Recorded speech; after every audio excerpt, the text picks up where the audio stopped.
Hello, everyone. My name is Cris Grossmann. I'm the CEO of Beekeeper and co-founder. It is a great pleasure for me to welcome you to this first webinar that we're conducting together with Sunnie Tölle, founder and CEO of Inspire 9 to 5, which is a consulting company here in Zurich specialized in the topic of workforce engagement. Before jumping onto the presentation of Sunnie, I would like just to introduce very briefly Beekeeper and what we do, and then present to you the agenda and give you some remarks. So Beekeeper, we are an ETH spin-off company based in Zurich in Switzerland. We are a team of 11 people based in the Technopark of Zurich, and we help organizations in which at least 50% of the workforce is not in front of a computer to communicate more effectively and reach out to this segment of the workforce, and in this way improve their internal communication. We're really passionate about the topic of engagement and how new technologies can boost engagement and create new connections and relationships within organizations. So we have built an engagement platform that facilitates this type of communication. And today we're very excited to welcome one of the experts here in Switzerland around the topic of workforce engagement. Sunnie, hi, how are you? Hi, Chris. It's a huge pleasure to be here. Thank you so much for inviting me. Good. So just regarding the agenda for today, we will have a short presentation by Sunnie, followed by a series of Q&A. You can submit your questions at any time in the Q&A section that is provided here in Hangouts. We're really glad to see them, and then take them up during the presentation. So without any further ado, I can give the word to Sunnie. We're really excited to hear all about your presentation and what you have to tell us. So welcome, and we're really looking forward to your presentation. Thank you. Thank you, Chris. It's a pleasure to be here. So I'm Sunnie, CEO of Inspire 9 to 5, and as you rightly said, we're specialized in employee engagement. Now, I'd like to start off this presentation around the drivers and facilitators of employee engagement with a simple and hopefully somewhat engaging question. What do you see? Now, I know it's a little hard. Usually when I have an audience, people can just shout back at me and tell me what they see. But I'd just like you to take a minute, wherever you are in the world, and think of what this represents to you. And I'll share my interpretation in just a minute. So this team here in this rowing boat represents, in some ways, a company on average. So if you look at global employee engagement levels, around the world, Gallup did a global workplace study surveying 120 countries. Now they wanted to find out, employees around the world, how engaged are they? And their results are as follows. Out of this rowing boat, you have one person, meaning 11%, who are really engaged, who are doing their best, who are going above and beyond their call. On the other hand, you got 7 out of these 8 either disengaged or actively disengaged. With disengaged, I mean people who are doing just enough so they don't get fired. They do get the job done, but they are not thinking outside the box. They are not doing more than is requested from them, and sometimes they do just a little bit less so they can get by. But it does not upset the boss enough to actually fire them, so they stay. Then there are the 27% actively disengaged. Actively disengaged means they're actually negatively impacting the workforce and the overall work atmosphere at a company. They're, in this case, sawing off a part of the boat, or starting a fire. You might have this also within a work environment where someone is almost sabotaging your work and your effort. Now, those are people who are considered actively disengaged. Zooming in a little bit, I know that we have some people today with us from the US, so I'd also wanted to just show a country-specific example. Now, overall, the US does a lot better than the global average. Still, out of 10 employees, only 3 are engaged, while 7 are disengaged or actively disengaged. I'm not going to run through the percentages here, but I've provided them just in case you're interested. And now, of course, to my home country, Switzerland, where I also just wanted to give you the comparison. We're doing actually a little bit worse. We're at 23% engaged, 68% disengaged, 9% actively disengaged. Again, this is based on the Global Workplace Study by Gallup and the State of the American Workplace. So, looking at all of this, what we clearly see is that there's a lot of unused potential to improve employee engagement, to essentially manage more in the workplace together. But it's not just disengagement which is keeping us back, holding us back from doing better and achieving better results. It's also long-term exhaustion and weakness that is impacting employees. So while some of them couldn't be bothered to do more than is requested, others deliver suboptimal results because they're just simply exhausted. And this is actually a rising issue that we're seeing impacting more and more people if you follow some of the studies. Now, these numbers are true. This particular study, and this 40% comes from a Swiss study, but again, I actually looked up today some of the US figures, and they're in a very similar range. If we look at what this is costing us, we don't have the cost of disengagement for Switzerland, but what I did find is I found the cost of work-related stress. And this is costing the Swiss economy alone $8.6 billion every year. Now, Switzerland, for those of you who don't know, have 8 million inhabitants. So you can imagine the cost for a big country like the US being much, much larger. And in fact, it is. According to another survey done by Gallup, it's 450 billion every year. Some even says it's 550 billion. In any case, it's really making us lose a lot of productivity. Now, let's go and look at the bright side. We clearly know that we are losing out a lot by having disengaged employees and by creating work environments where not everybody wants to put his best foot forward. But what is with those organizations where high engagement is part of their culture, where high engagement is actually the way they do things, day in, day out?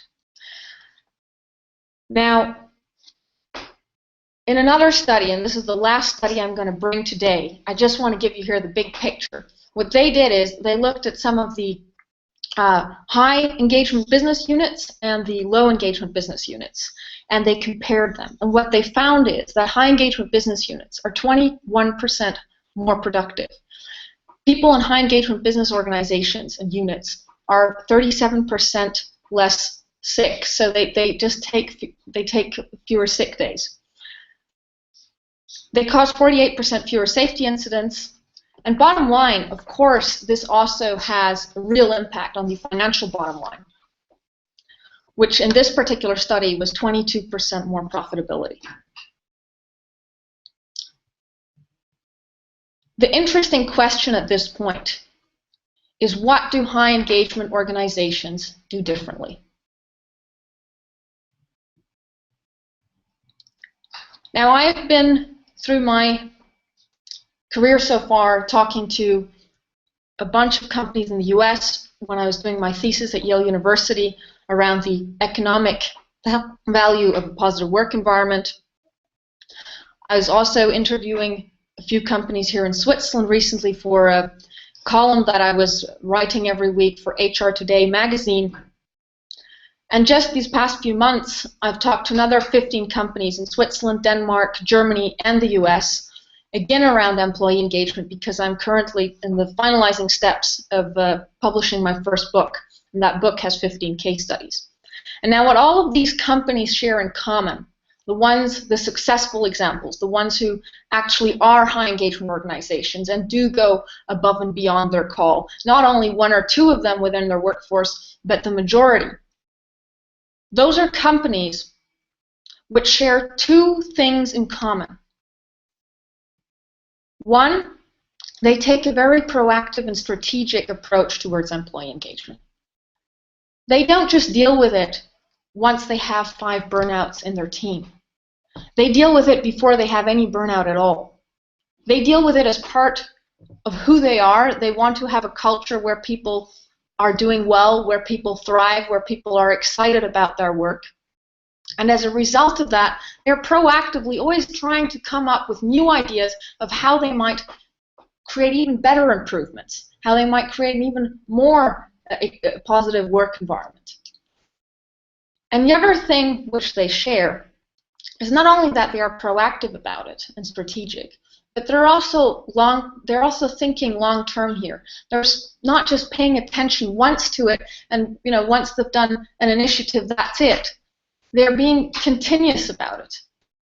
And the way actually you can see this is also if you take a look at the Great Places to Work list. Now I'm showing you here the one from Switzerland, but my point is actually the same, and you're going to see this also if you look at your country's Great Places to Work list, which is companies don't just become a great place to work and then they're done with it and then they forget about it the next year. I mean, Cisco was 2009 on the 2nd place, 2010 on the 1st, 2011 on the 1st, 2012 on the 1st, 2nd, 1st. What this means is they're not just aiming for becoming a great place to work one year and then they're like, okay, I wash my hands, and now we can just let things sort of run. No, they're trying to continuously make an effort to improve the work culture, to come up with new ideas, and to strategically find ways to stay on this list and to stay in a top position. And I think it is this ambition and drive that really sets an average organization and a high engagement organization apart from each other. Now, I don't yet see any questions. If there are any questions, I would really like to encourage you to just throw them in. It's a little hard because I don't actually see you to notice how you're doing and how much, whether this is informative to you or not. But please do submit questions if you'd like to. I'm going to continue now in the presentation, but again, I'd just like to encourage you. So, at this point, I'd briefly like to share a little bit more about Inspire 9 to 5. Inspire 9 to 5 is a company I founded 2 years ago, and basically what we do is we have a toolkit with 200 different ideas and methods of how to improve employee engagement. This toolkit is very modular, and in some cases we will work with a company and just offer one of our modules. In other cases, we will be asked to come up with a whole program of different modules, which is very customized, holistic, and systematic, tailored to their culture.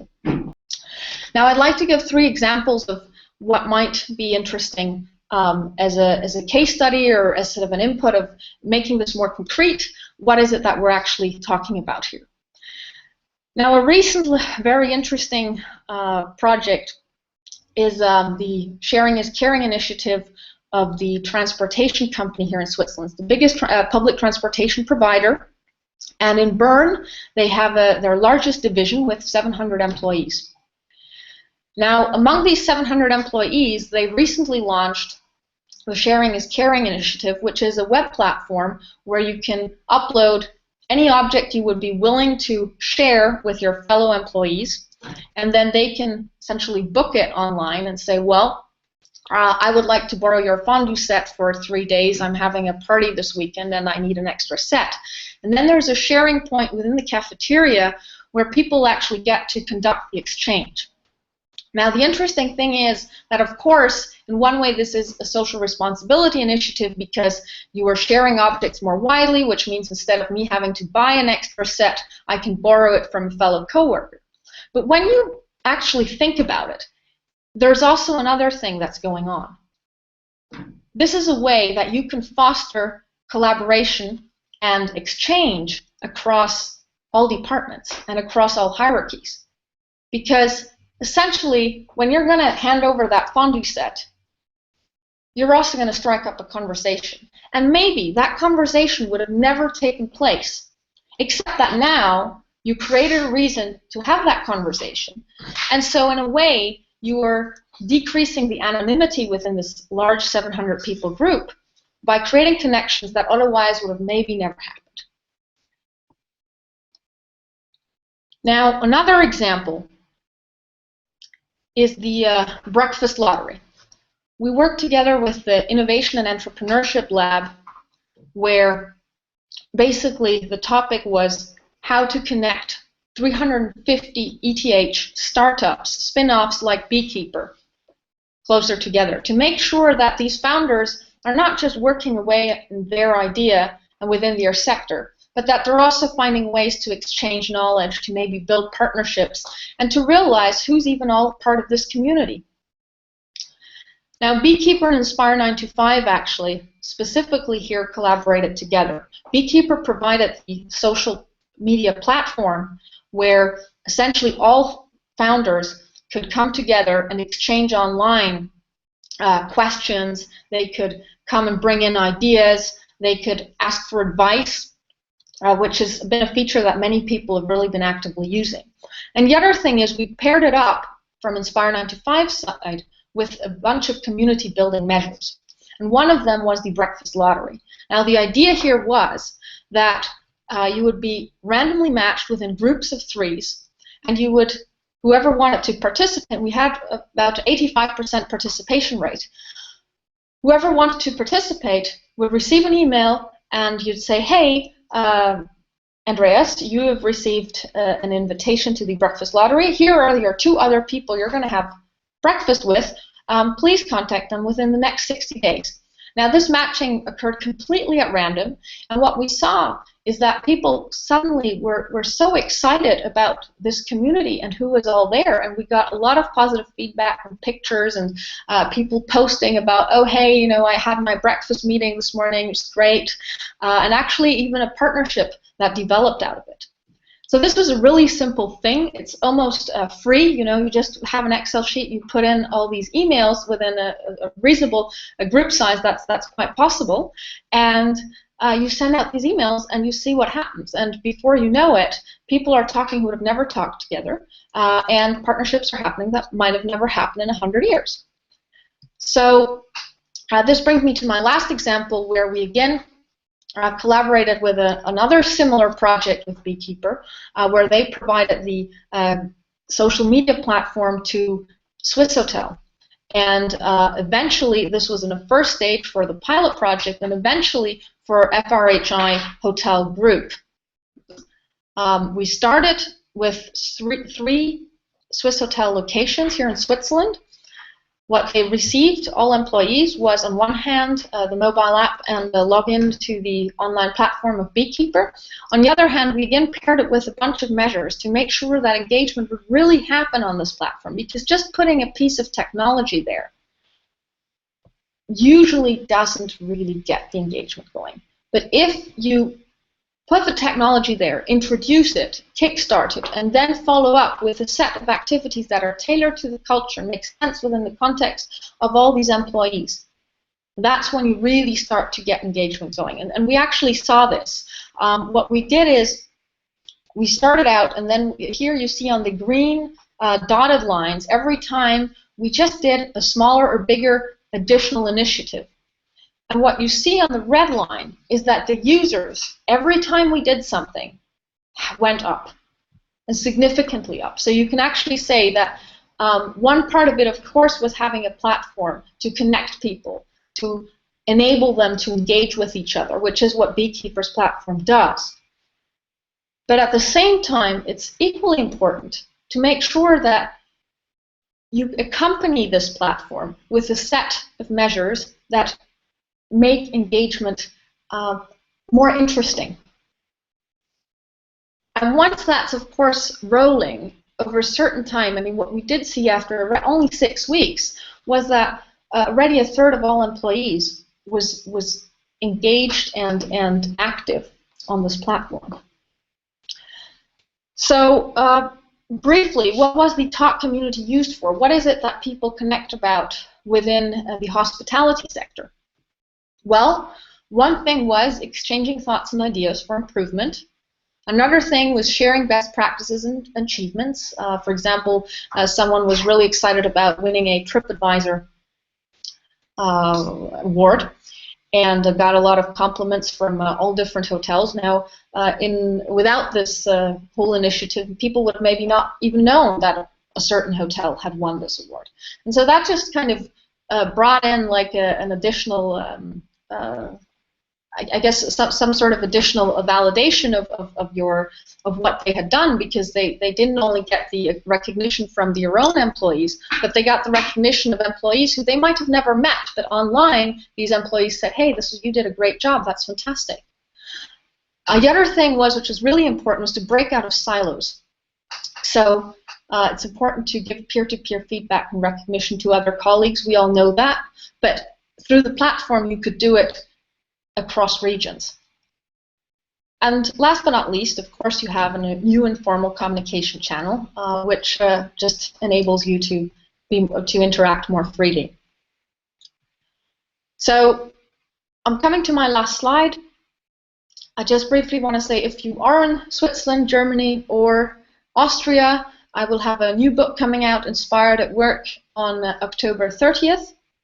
I'd be delighted if you'd check it out at the bookstore if you run into it.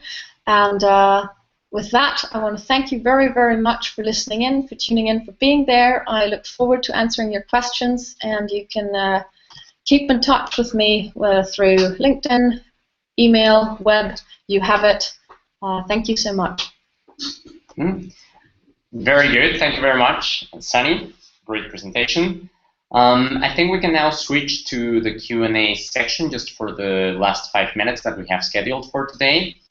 I see there is one question by Suzanne Easton from UK, and she was asking what kind of interventions are they using. I think this question came up as we were presenting one of the concrete cases, namely the one of STB. I don't know if the question is clear enough for us to answer it. What kind of interventions are they using? Maybe if you can, Suzanne, add some more remarks to it, we can go deeper into your question. Otherwise, while maybe Suzanne adds something to her question, Sunnie, I have one for you. I loved very much like the donut model that you showed us. It was great. And my question would be, what kind of modules are the ones that resonate the most with companies that want to get started? So if you take the different pieces of the donut model, which one of those is the ones that get picked first, basically, by your companies or from the... Well, it really depends, actually, what the issue is. So, I mean, certain things make a lot of sense. Breakfast lottery makes a lot of sense if, your challenge is that people are stuck in silos. Mm-hmm. But then again, if, you're a small startup and you're talking to each other all the time, it makes less sense. Mm-hmm. And so that really depends. I mean, what we usually do in the first step is we do an assessment and we try to, find out why is it that maybe engagement is low, or if engagement is already at a good level and people want to improve, where are the biggest areas of improvement? And depending on that, we would pick a module from a specific area to focus on resolving that particular challenge or focus on that particular area of improvement. Okay, very good. And maybe taking also this just to the next question, like, how would you get started, like, concretely, if you're a small team within a big organization, or a startup, or even some head of a larger company? How would you get started with this module in your organization? Well, in terms of getting started, I mean, I think what most organizations do, small or big, is in some form they find a way to measure employee engagement. So that's the first step. Once you understand, as I mentioned earlier, once you understand, where are the areas of improvement, that's when you can start having a conversation around, well, how can we improve it? And then I think in the next step, it really is about, looking at what are we maybe already doing for culture? Are there certain things which people really enjoy? Well, should we maybe do more of that? Are there ways to have, if let's say you do every half a year a nice brunch together with the whole team, is there a way to do a monthly brunch together? That's one way. So looking at, what's good, building up on that. if there is a specific topic area of improvement. I think the easy things, there are some things that are easier to do, and there are other things that are much harder to do and are much more long-term and might only show results after quite a while. I think it takes both, but if you just want to do something small, start with simple things like, for example, the lunch lottery is one of them, but another thing might be you could have, let's say your team doesn't know each other very well, and you feel like people should, a lot of great things come out of people just knowing each other a little bit better at the workplace. So one thing that we have suggested in the past is something called 260 questions. 260 questions is essentially you start a Google document or some sort of shared document. You ask people to submit questions that they're curious to know about other people. This is publicly available online. And then every day you receive, and this you can do however you like, some people will, in smaller teams, just post this question in the coffee corner on a whiteboard and have people answer the question and sign it or illustrate it. I know one specific example where they painted actually the toilet with idea paint. That means it's the whole toilet you can essentially write on the walls, and you can then wipe it off if you like from the marker. And they would always have this question on the toilet, and people would, write things while they're washing their hands or something, and that worked out quite well too. And others, you can also do this online. It might get a little annoying if you get every day an email, but maybe then you just don't do it for a year, but for a month. But that's something where I think, especially in teams, maybe you've undergone a merger acquisition, that type of example, it could really be helpful, can improve it, and it costs nothing, just a little bit of thought. Perfect. Maybe regarding the question of cost, I see that Suzanne has just clarified her question, and she would be interested to know what kind of budget companies are prepared to put into this kind of activities. That's a really big question, and I think one that is hard to answer in general, because I think there are probably two types of companies that we see are interested in this. One type of companies where in Germany you have this expression that the pain is just really high. They realize that they have to do something. Things are not going well for whatever reasons. There's been some decree by top-level management that employee engagement needs to rise in the future, and people should be doing something about it. Then in that case, of course, the budget is determined by, well, on one hand, the size of the company, of course, how many employees, and also how important it is weighted. In other cases, I think the other types of companies which are quite interested in this topic, or where I see a lot of interest, are either client-facing companies or companies where the retention of experts is a big topic, or retention in general is a costly topic. So they want to retain people, or they realize that they have a lot of client-facing staff, and if it's like basically if you go into a hotel, if the receptionist is not looking very happy, your experience as a guest just isn't as good. And so those are the types of companies where I think there's more of a budget around. And then I think the last thing I'd like to say is it depends a lot on the philosophy of the company per se. There are companies where how it will sort of happen for us is they'll say, well, this is a topic for us, what do you do? And then we'll come with a set of ideas, and the company will say, well, I would like to try this as a pilot, within one team. And for that, the budget usually isn't very big. But still, it's a way for you to get a foot in the door, for the company to get to know you without much risk, and for you to get to know the company.